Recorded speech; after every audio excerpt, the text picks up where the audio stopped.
There are now 41 days to go until the election day, and Virginia, with its 13 electoral votes, could be up for grabs. Recent polls show a very tight race here between Barack Obama and John McCain. The closeness could be surprising because, as I said, this is a traditionally Republican state.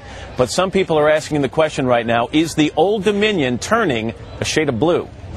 Virginia had always been considered reliable Republican territory. In Virginia, solid Republican territory. Again, Governor Bush, the projected winner there. For the last 44 years, Virginia has voted Republican in every presidential election. It's going to stay in the Republican column. You can color it red. But now this once solidly red state may be turning a shade of blue. 2 years ago, Democrat Jim Webb beat incumbent Republican George Allen to help the Democrats take control of the U.S. Senate. Thank you. And the state has elected back-to-back Democratic governors, Mark Warner and now Tim Kaine. It's a great win and a great night in Virginia. The fast-growing northern Virginia suburbs just outside Washington, D.C., are fueling the Democratic wins. This is not your father's Virginia. There have been tremendous demographic changes that have taken place in this state. The state's population is nearly 20% African American. They're likely to back Obama.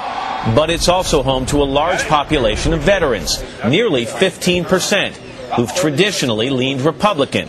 Barack Obama's campaign has launched a massive effort here, opening 42 offices across the state, while McCain has only 9. We wanted to provide our activists and our volunteers and our supporters a platform in which they can organize their community and get involved. Obama's team is targeting both younger and first-time voters, hoping to register tens of thousands for a record turnout. My name is Rudy. I'm with the Barack Obama campaign. We will win in Virginia, and if I have to make that happen alone. Young moms like Kelly Sexton and Rhiannon Boyd are part of the grassroots neighborhood teams the Obama campaign is counting on. It's really nice to know that I'm not just sitting here waiting for change to happen to me. I'm doing something about it. Experts say it's going to be a tight race, but warn there's a lot on the line for McCain. Obama can win without Virginia, but McCain almost certainly cannot win without Virginia. Welcome back to our tour of this nation's battleground states, and Virginia, a state that could be hotly contested in this year's election. One part of the state that could sway the vote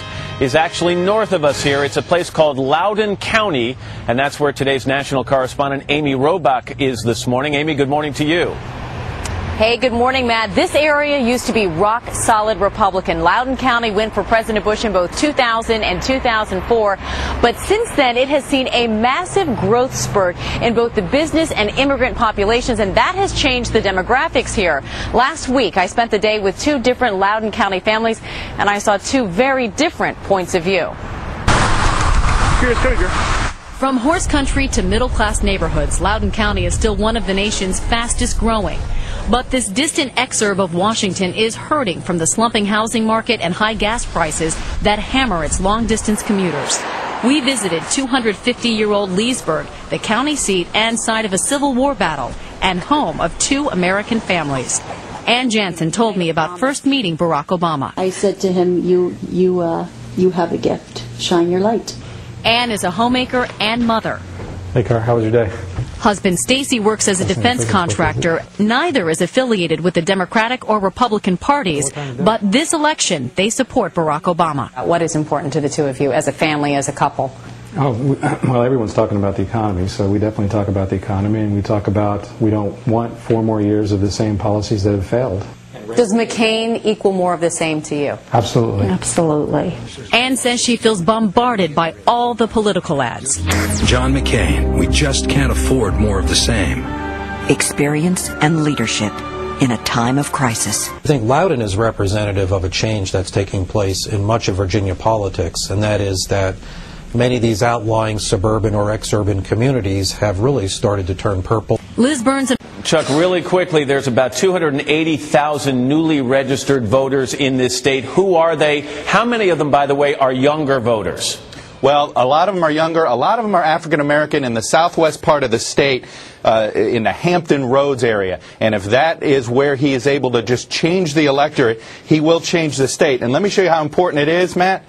If Virginia goes blue, look at these numbers, 257, 268 in our projected map. If Virginia goes blue here, Obama gets his 270. McCain could win Florida, Ohio, and Michigan, but if he lost Virginia, he'd lose the presidential Tim election. Kaine is the Democratic governor of Virginia and a national co-chairman of Barack Obama's campaign. George Allen is a former Republican governor and senator from Virginia, and he's supporting John McCain. Governors, to both of you, good morning. Nice to have you here. Welcome to Virginia. Thank you. Good to be here. Some people at home, Governor Kaine, might be saying, wait a second, this state has voted Republican for all these years. It hasn't been since Lyndon Johnson in '64 that it's gone for a Democrat. So why are they even calling this a battleground state? What's happened here, though? What do they need to know about what's gone on here in the last couple of years? Absolutely. 4 polls in the last 2 days have this race as a dead heat. We have gone Democratic since 1964, but I think 3 things are happening. First, some demographic changes. People are moving to Virginia because of a good quality of life, and that's changing the electorate. Second, Virginians don't like the direction of the economy or national security policy in Washington. They want change. They want better. And they look at Virginia, 2 Democratic governors in a row, best managed state in America, best state for business in the United States. Education Week says best state for a child to be raised, and I think they like what they see with Democratic leadership here, and they say let's do it at the national level. You can't see them. There's been 283,000 new registered voters here on the blocks in Virginia.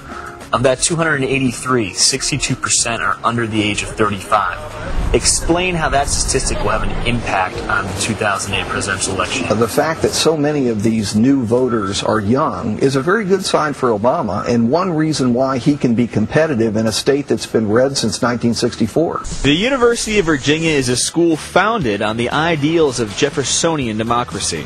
With the economy being so bad, a lot of us are worried about jobs. The political debate can be seen across the grounds, where students are engaged in an election like never before.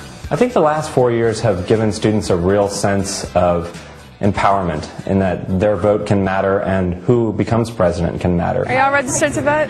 What many see as an early edge in enthusiasm, Virginia voters under 29 cast more than double the ballots in the Democratic presidential primary than those tallied for the Republican candidates. Our campaign has always been about neighbors talking to neighbors, friends talking to friends, people you trust talking to people you trust, and I think that's the best way to get the message across and talk about the change that Senator Obama is going to bring. That's a very top-notch school. Is it representative of what's happening in other schools and with the youth vote all around this state and maybe the country? To a degree, you have to remember the smartest kids in the state go there, so it's leaning a little bit towards Obama, but it really kind of is a microcosm of the state.